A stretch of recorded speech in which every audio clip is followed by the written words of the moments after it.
ADR report సంచలనం రేపుతోంది. దేశవ్యాప్తంగా ఉన్నటువంటి సిట్టింగ్ ఎమ్మెల్యేలపై ఉన్న నేరారోపణలు, వారిపై నమోదైన కేసుల వివరాలను వెల్లడించింది. దీని ప్రకారం ముఖ్యంగా తెలంగాణలో దాదాపు 80 మందికి పైగా 82 మంది ఎమ్మెల్యేలపై క్రిమినల్ కేసులున్నాయి. వారిపై అత్యధికంగా అంటే 39 మందిలో తీవ్రమైన నేరారోపణలు ఉన్నట్టుగా తెలుస్తోంది. ఇక క్రిమినల్ కేసులున్న ఎమ్మెల్యేల విభాగానికి సంబంధించి తెలంగాణ 3వ ప్లేస్లో ఉన్నట్టుగా తెలుస్తోంది. సో ఓవరాల్గా ఎమ్మెల్యేలపై క్రిమినల్ కేసుల్లో దేశంలోనే తెలంగాణ టాప్ 3లో నిలబడింది. మరోవైపు ఓ ఎమ్మెల్యేపై మర్డర్ కేసు, 7గురిపై హత్యాయత్నం కేసులు కూడా ఉన్నట్టుగా ఏడీఆర్ నివేదిక చెప్తోంది. సో దేశవ్యాప్తంగా ఉన్నటువంటి 4123 మంది ఎమ్మెల్యేల్లో 4092 మందిపై కూడా కేసులున్నాయి. అంటే దాదాపుగా 99% మందిపై కూడా కేసులున్నట్టుగా మనకు అర్థమవుతుంది.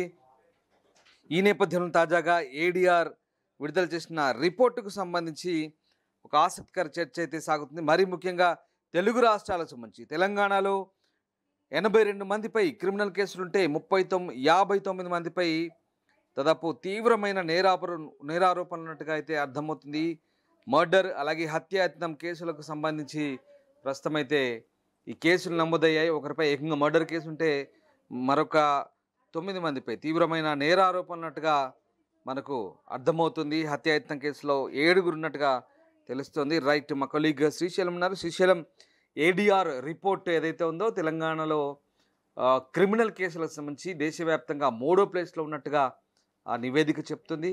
సో తెలుగు రాష్ట్రాలకు సంబంధించి అంటే ముఖ్యంగా మనం తెలంగాణ తీసుకున్నట్టయితే ఏడీఆర్ రిపోర్ట్ ఏం చెప్తుంది, ఎంతమంది ఎమ్మెల్యేలు నేరారోపణలు ఎదుర్కొంటున్నారు, ఎంతమందిపై కేసులున్నాయి, ఇంకా తీవ్రమైన నేరారోపణలు, దీనికి సంబంధించి ఆ నివేదికలో ఏ అంశాలు పొందుపరిచారు? తెలంగాణ రాష్ట్రంలో మొత్తం 119 ఎమ్మెల్యేలు 82 మందిపై అంటే 69% మందిపై క్రిమినల్ కేసులు ఉన్నట్టు తెలుస్తుంది. రామ్దాస్, వీరిలో తీవ్రమైన కేసులు 59 మంది ఎమ్మెల్యేలు ఎదుర్కొంటున్నారు. దేశవ్యాప్తంగా ఈ కేసులో ఏపీకి చెందిన ఎమ్మెల్యేలు తొలి స్థానంలో ఉంటే తెలంగాణ 3వ స్థానంలో నిలిచింది. ఎన్నికల సంఘానికి సమర్పించిన నామినేషన్ పత్రాల ఆధారంగా మొత్తం 4123 మంది ఎమ్మెల్యేల్లో 4092 మంది క్రిమినల్ రిపోర్ట్ ను అసోసియేషన్ ఆఫ్ డెమోక్రటిక్ రిఫార్మ్స్ వెనక్కి తీసింది. ఈ రిపోర్టు ప్రకారం దేశంలోని మొత్తం ఎమ్మెల్యేలో దాదాపు 45% అంటే 1.861 మంది ఎమ్మెల్యేలపై క్రిమినల్ కేసులు నమోదయ్యాయి. సో వారిలో 25% అంటే 1205 మంది హత్యాయత్నం, కిడ్నాప్, మహిళలపై నేరాలు తదితర తీవ్రమైనటువంటి నేరాపణలు ఎదుర్కొంటున్నారు. క్రిమినల్ కేసులో ఆరోపణలు ఎదుర్కొంటున్నటువంటి ఎమ్మెల్యేలకు యావరేజ్ గా ఒక్కొక్కరికి ఉన్న ఆస్తులు 21 కోట్లుగా ఈ నివేదిక వెల్లడించింది. రామ్దాస్, దేశవ్యాప్తంగా ఉన్న శాసనసభలో 45% మందిపై క్రిమినల్ కేసులు నమోదయ్యాయి. వీరిలో దేశవ్యాప్తంగా మర్డర్లు, రేపులు, మహిళల్ని వేధించిన కేసులు కూడా ఉన్నాయి. తెలంగాణలో ఒక ఎమ్మెల్యే మీద మర్డర్ కేసు ఉంటే 7గురిపై అటెంప్ట్ మర్డర్ కేసులున్నాయి. మరొక 2పై మహిళా వేధించిన కేసులున్నాయి. దీంతో కోర్టులు, పోలీస్ స్టేషన్లు, జైలు చుట్టూ తిరగాల్సిన వారంతా దర్జాగా చట్టసభల్లో కూర్చుంటున్నట్లు తెలిసింది. దేశంలోని రాష్ట్రాలు, కేంద్ర పాలిత ప్రాంతాలను కలిపి 4123 మంది ఎమ్మెల్యేలు ఉంటే వారిలో 1861 మంది ఎమ్మెల్యేలపై 1861 మంది ఎమ్మెల్యేల పైన క్రిమినల్ కేసులున్నాయి. ఎన్నికల టైంలో అభ్యంతరాలు సమర్పించిన అఫిడవిట్ ఆధారంగా అసోసియేషన్ ఆఫ్ డెమోక్రటిక్ రిఫార్మ్స్ వారిపై ఉన్న కేసులను స్టడీ చేసింది.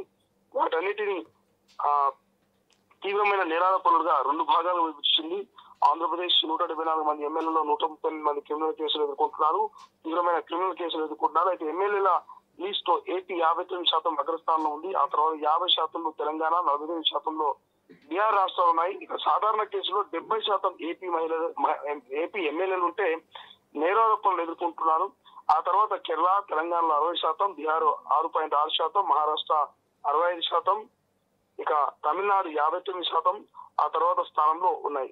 అయితే పార్టీల వారిగా చూస్తే తెలుగుదేశం పార్టీ 86%లో టాప్ లో ఉంది. 134 మందిలో 115 మంది శాసనసభ్యులు నేరారోపణలు ఎదుర్కొన్నట్టు తెలుస్తోంది. అంతేకాదు రామ్దాస్, టీడీపీకి చెందిన 61% ఎమ్మెల్యేలు తీవ్రమైన ఆరోపణలు ఎదుర్కొంటున్నారు. దేశంలో బీజేపీకి చెందిన ఎమ్మెల్యేలో దాదాపు 39% అంటే 1653 మంది శాసనసభ్యుల్లో 638 మంది క్రిమినల్ కేసులు ఉన్నట్లు ఎన్నికల అఫిడవిట్ లో ప్రకటించారు. వారిలో 436 మంది అంటే 26% మంది తీవ్రమైన ఆరోపణలు ఎదుర్కొంటున్నారు. ఇక 646 మంది కాంగ్రెస్ ఎమ్మెల్యేలో 52% అంటే 399 మంది క్రిమినల్ కేసులున్నాయి. 194 మంది తీవ్రమైన ఆరోపణలు నివేదికలో ఉన్నట్టుగా తెలుస్తోంది. ఇక తమిళనాడు అధికార డిఎంకేలో 74%, పశ్చిమ బెంగాల్ రాష్ట్రంలో తృణమూల్ కాంగ్రెస్ చెందిన ఎమ్మెల్యేలు దాదాపు 40% ఎమ్మెల్యేలు నేరారోపణలు ఎదుర్కొంటున్నారు. దేశవ్యాప్తంగా 54 మంది ఎమ్మెల్యేలు మర్డర్ కేసులో 226 మందిపై అటెంప్ట్ మర్డర్, 127 మందిపై మహిళలపై నేరాలకు సంబంధించిన కేసులు ఎదుర్కొంటున్నారు. వీటిలో 13 మంది అత్యాచార ఆరోపణలు ఎదుర్కొంటున్న ఎమ్మెల్యేలు కూడా ఉన్నారు. ఆమ్ పార్టీకి చెందిన 123 ఎమ్మెల్యేలు 69 అంటే 56% మంది నేతలపై క్రిమినల్ కేసులున్నాయి. వీరిలో 35 మంది తీవ్ర నేరాభియోగాలకు పాల్పడేటువంటి పరిస్థితి.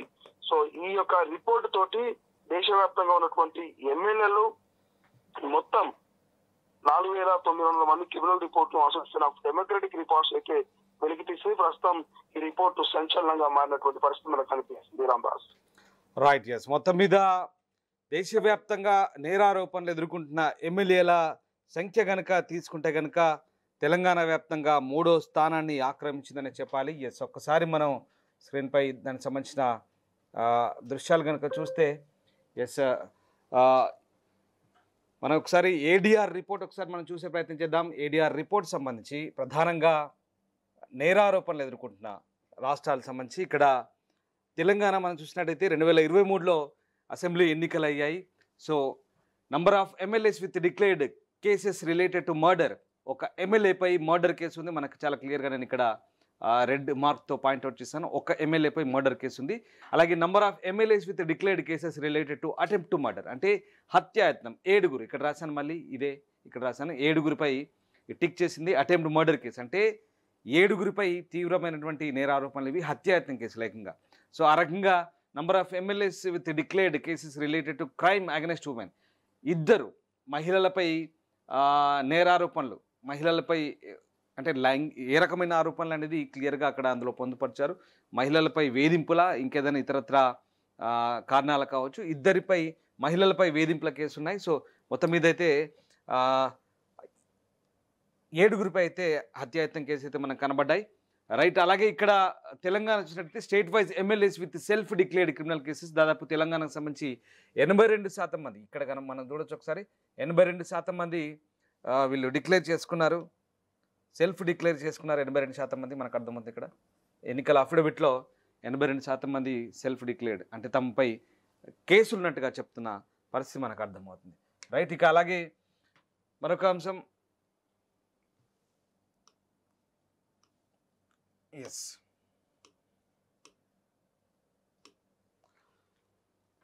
రైట్, అలాగే ఇక మర్డర్ కేసు చూసాం ఇందాక.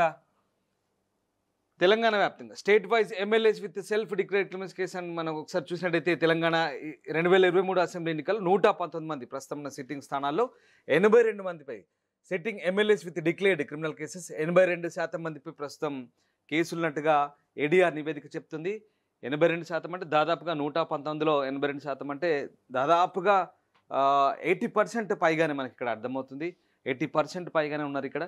అలాగే sitting MLAs with declared criminal cases 69%పై క్రిమినల్ కేసెస్ ఆల్రెడీ నమోదు చేయబడ్డాయి, డిక్లేర్డ్గానే ఎఫ్ఐఆర్ అయినట్టుగా కూడా మనకు అర్థమవుతుంది. అలాగే sitting MLAs with declared serious criminal cases 59 మంది ఎమ్మెల్యేలపై మాత్రం తీవ్రమైన ఆరోపణలు, సీరియస్ కేసెస్ ఉన్నట్టుగా మనకి ఇక్కడ అర్థమవుతుంది. సో ఇది మొత్తం మీద ఏడీఆర్ నివేదిక చెప్తున్న క్రమాన్ని బట్టి మనకి ఇక్కడ. అలాగే పార్టీల వరకు ఇచ్చారు, party wise percentage of MLAs with criminal cases అంటూ ఇక్కడ ఇచ్చారు.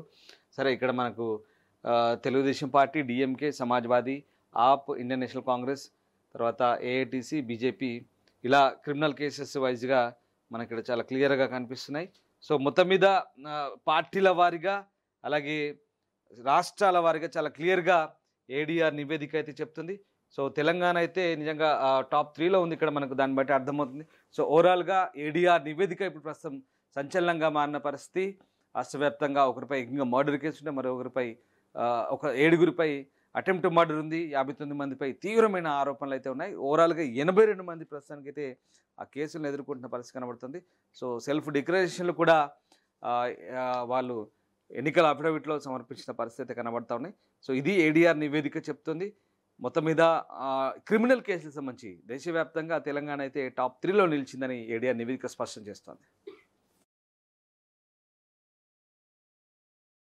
ప్రపంచంలో ఏ మూల ఏ క్షణం ఏం జరుగుతుందో వేగంగా తెలుసుకోవడానికి తొలి వెలుగు వాట్సాప్ ఛానల్ని ఫాలో చేయండి.